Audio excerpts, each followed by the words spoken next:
Innovation and Change Management. Part A. Evaluate the effectiveness of current organisational processes. Organisational processes of all kinds have been subject to efforts towards their improvement to achieve organisational goals.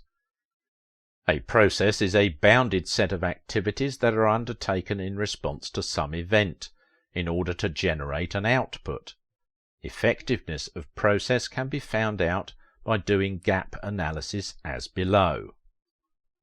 Once the need for process redesign has been established, management needs to consider the practicalities of defining the improvement required. This will lead to the establishment of a formal project team designated to explore and evaluate the available options to achieve the desired change.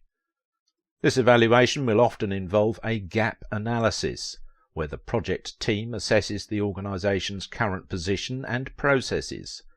Gaps between the current position and targeted end state are then revealed.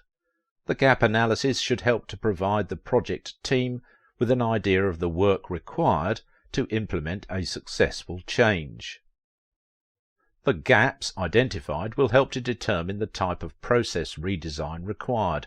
For example, a process redesign project to upgrade an organisation's existing website is likely to result in a relatively basic change, whereas changes of a more complex nature will require a fundamental rethinking of existing processes. Gap analysis gives particular consideration to the organisation's core resources, including its people and IT infrastructure. The project team may conduct face-to-face interviews with users of existing processes and may even observe staff while they work to better understand the improvements needed. Part B. Establish an appropriate scope and focus for organisation process change using Harman's Process Strategy Matrix. Harman's Process Strategy Matrix uses two criteria to categorise processes and the best approach to improving them. The degree of process complexity and dynamics is plotted on the vertical axis. The horizontal axis shows the degree of strategic importance of the process.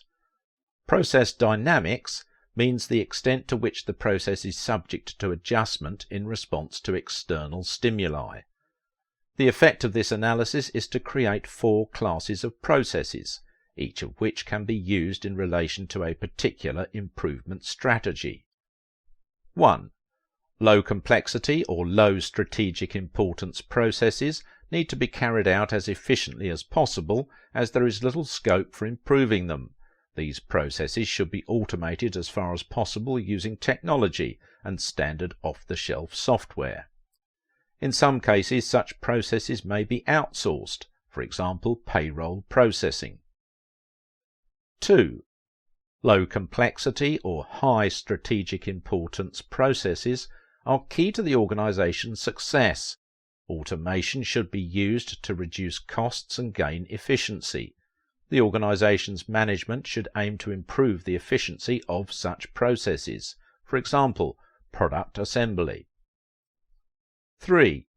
High complexity or low strategic importance. These processes will cause problems if they are not performed. However, they do not add much value. As these processes are complex, they may be hard to automate.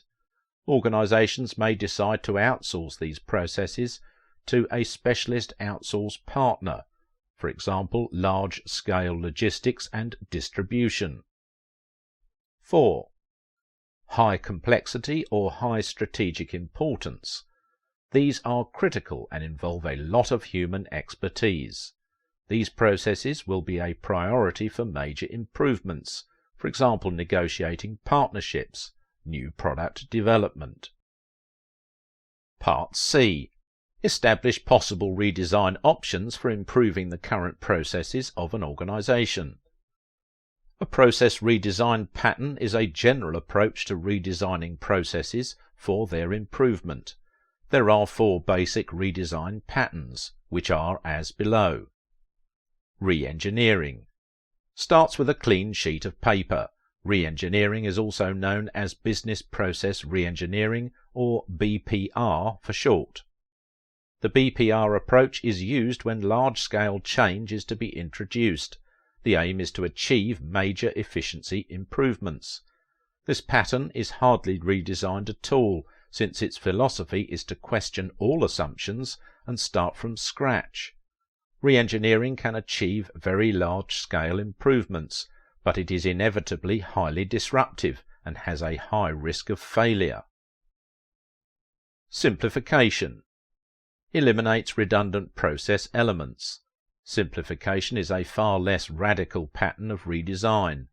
It starts on the assumption that most established organizational processes are likely to have developed elements of duplication or redundancy.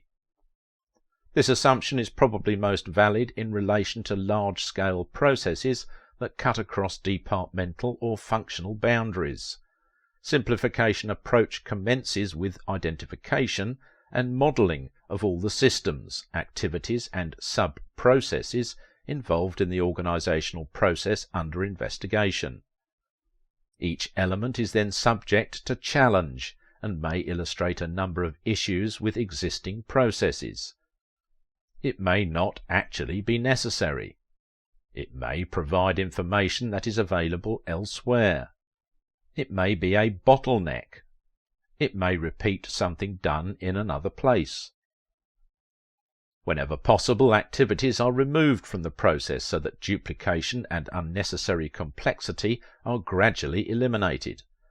This pattern is likely to produce improvements.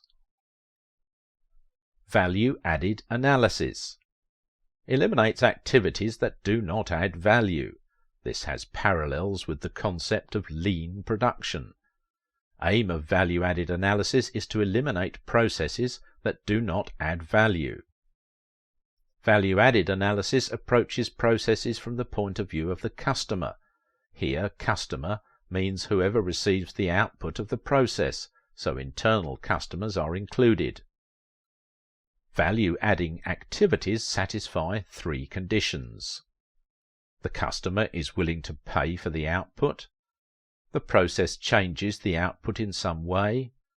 The process is performed correctly at the first attempt. 4 categories of activity are defined as non-value adding: preparation and setup activities, control and inspection activities, movement of a product, activities that result from delay or failure of any kind. Gaps and disconnects target problems at departmental boundaries. A major problem with many processes is likely to be due to failures of communication between organizational departments and functions. These failures can produce continuing gaps and disconnects, both in the processes themselves and in the management of those processes. This approach commences in the usual way, with identification and modelling of the selected process, but its focus is on occasions when information or materials pass from one department or function to another, since this is where gaps and disconnects are to be found. Gaps and disconnects can occur at 3 levels. A. The organisation as a whole. B. The process. C. The job or performance level. It is only of the second and third of these levels that problems relating to actual workflow and activities appear. At the organisational level, they are entirely concerned with the design of processes and the monitoring and control of process outcomes. These are clearly management activities. Part D. Assess the feasibility of possible redesign options. The feasibility of any proposed redesign pattern must be considered. The feasibility study is the mechanism by which the organisation filters out proposals that would cost too much, cause too much disruption, make excessive demands on human and other resources, or have side effects whose undesirability outweighs their advantages. The assessment of feasibility can be broken down into a number of areas.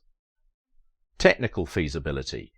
The assessment of technical feasibility will depend on the nature of the technology involved and raises below questions. Does all the necessary technology exist, or is significant innovation required? Is the technology mature enough to use, or is further development likely to be required? How specialized is the required technology, and is the expertise to make use of it available? Social feasibility. The social feasibility of a project depends on the nature and extent of those effects. There are obvious human resource management implications to most projects in the area of forming, leading and motivating the project team. The progress and outcome of a process improvement project may also have important consequences for employees outside the team.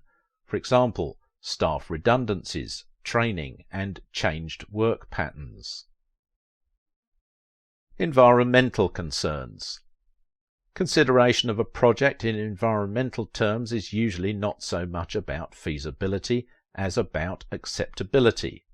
Several different stakeholder groups are likely to have environmental concerns, and their opinions and reactions may affect both the progress of a project itself and the desired characteristics of its deliverables. Financial feasibility. It is appropriate to submit proposed process changes to cost-benefit analysis, though this can be very difficult when the benefits are largely in intangible form. Part of the difficulty lies in identifying the benefits and part in assigning monetary values to them. Dealing with intangible or qualitative benefits is likely to be particularly important in the public and voluntary sectors, where objectives such as improved road safety or education are common. Part E. Recommend an organisation process redesign methodology for an organisation. A process redesign methodology helps organisations in improving the selected process. It is helpful to follow a structured methodology. Following a process redesign methodology provides the organisation's management with certain advantages.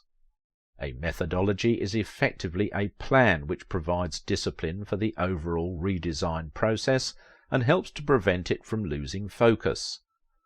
Successful implementation depends on acceptance by staff and managers who will have to operate the new process. The methodology emphasises the need for obtaining support at all appropriate stages. Process redesign methodology proposes a process redesign methodology which consists of 5 phases. Phase 1. Planning. Goals are set, project scope is defined, project team members and other roles are identified, and the overall schedule is developed. Phase 2. Analysis. Current workflow is documented, problems identified, and a general approach to a redesign plan is established. Phase 3. Redesign. Possible solutions are considered and the best chosen. Objectives for the next phase are defined. Phase 4. Development. All functional implications are followed through. Aspects are improved, including management and information systems. Phase 5. Transition. The redesigned process is implemented, modifications are undertaken as required.